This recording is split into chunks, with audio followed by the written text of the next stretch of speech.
Was the use of atomic bombs in the Second World War really justified? On the 6th of August 1945, an atomic bomb was dropped on the Japanese city of Hiroshima by an American plane. 3 days later, on the 9th of August, a second bomb was dropped on Nagasaki. The destruction that these bombs caused was unparalleled, unlike anything the world had seen before. The number given for the amount of deaths the bombs were responsible for varies, due to uncertainty whether deaths in later years were because of the bombs. However, it is estimated that anywhere between 130,000 and 230,000 people were killed. The majority of the deaths were also civilian deaths, because obviously the army was away fighting the war. So it really begs the question of the necessity of these bombs. So to begin, we're going to evaluate Japan's position by the end of the war, to determine whether they would have surrendered without the bombs or not.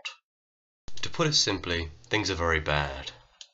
The Japanese Empire had joined the war in 1941 with the infamous raid on Pearl Harbor and multiple other Allied colonies. They launched a swift conquest of Southeast Asia, invading Hong Kong, Burma, the Philippines, the Dutch East Indies, and many more islands across the Pacific, just to name a few. What you're seeing now on screen is the greatest extent of Japan's conquest. When we look at the territory they possessed prior to 1941, the conquest becomes even more remarkable. Eventually, however, it became difficult to hold on to all of their new possessions, and by 1945 they'd been pushed back to this. Burma, the Philippines, and New Guinea were effectively liberated of Japanese presence. The war in China had come to a stalemate, but the Chinese had reopened trade with the Allies, and the Dutch East Indies, their main oil source, was under threat. Leading up to 1945, the Japanese had suffered multiple devastating losses. One such of these losses was the Battle of Midway Island in 1942. This was a decisive naval battle where the Japanese lost 4 aircraft carriers, along with 248 aircraft and a heavy cruiser. The defeat at Midway destroyed the Japanese capability to fight an offensive war in the Pacific, and so for the rest of the war they fought defensively as the US progressed towards the homeland. Another important battle for the Allies in 1942 was the Battle of the Coral Sea, a naval battle which, in terms of ships sunk, was a Japanese victory. But strategically it was an Allied victory, as it halted further Japanese expansion in Southeast Asia, particularly towards Australia. Last of all for military battles is the Battle of Okinawa. The battle was fought between April and June of 1945, and ended in American victory. With the occupation of the island, the Allies were now directly on Japan's doorstep. Okinawa provided a stepping point from which the Allies would be able to invade the Japanese archipelago directly. The battle itself was brutal. There is an estimated 100,000 Japanese soldiers killed in the battle. So, the situation abroad is failing, but what about at home? Well, Japanese cities had become victim to a campaign of US air raids, none more so than Tokyo, the capital city. The city came under heavy firebombing, and the effects were devastating, since most of the buildings, some 16 square miles of land, was burned to the ground. Again, the deaths are uncertain, but there could be anywhere around 100,000 civilians that were killed in the bombing, with countless more made homeless and injured. The firebombing of Tokyo remains the worst firebombing campaign in all of history. Last but not least is the Japanese Merchant Navy. By 1945, the US and British navies and air forces had whittled away at the Japanese merchant fleet down to a quarter of its original size. This meant that Japan now had a very limited supply of resources coming in, particularly leading to a shortage of fuel. And without fuel, they couldn't operate their air force or navy as efficiently as they could before, nor train new pilots or seamen. An example of just how desperate things were is the battleship Yamato being sent to defend Okinawa with only enough fuel to get there, and this was their best battleship. On the 8th of August 1945, the Soviet Union unexpectedly entered the war in violation of their neutrality pact with Japan.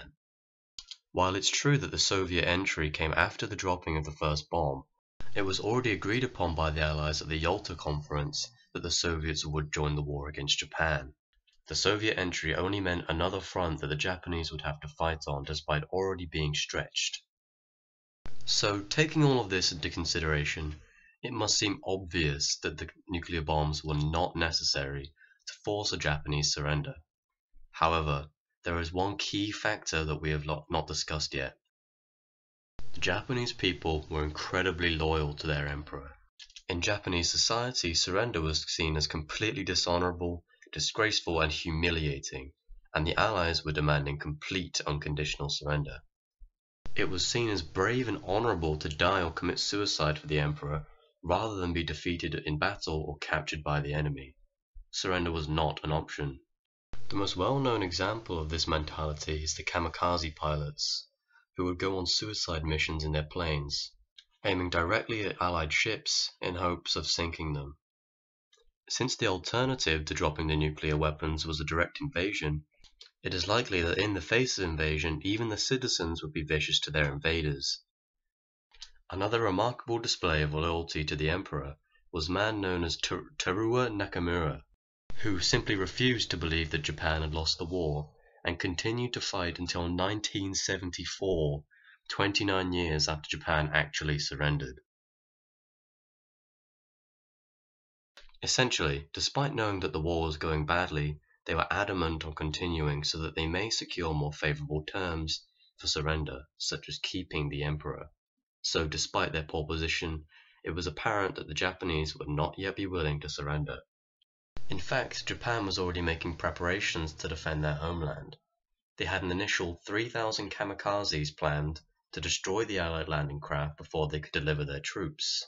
And if the first wave wasn't enough, they planned another 3,500 kamikazes, along with 5,000 suicide motorboats. They were ready to go all out in order to protect their sacred homeland, even if it cost everything they had left. So, with that in mind, it is entirely possible to believe that despite their position, many of the Japanese would have continued fighting to the last, leading to massive casualties on both sides. Operation Downfall was the code name given to the planned Allied invasion of Japan.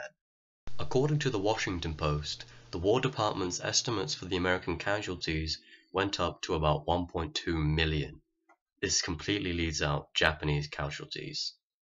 Furthermore, the war may have continued into at least 1946 in the event of Operation Downfall, only prolonging the destruction and devastation. So, that is everything I have. I will leave you to decide whether you think or not the use of atomic bombs was justified. Thank you for watching if you made it this far. A lot of research and time went into this video, and I'm actually quite proud of it. Feel free to leave any criticism or feedback in the comments. I understand I may not have had all my information completely accurate. So yeah, goodbye.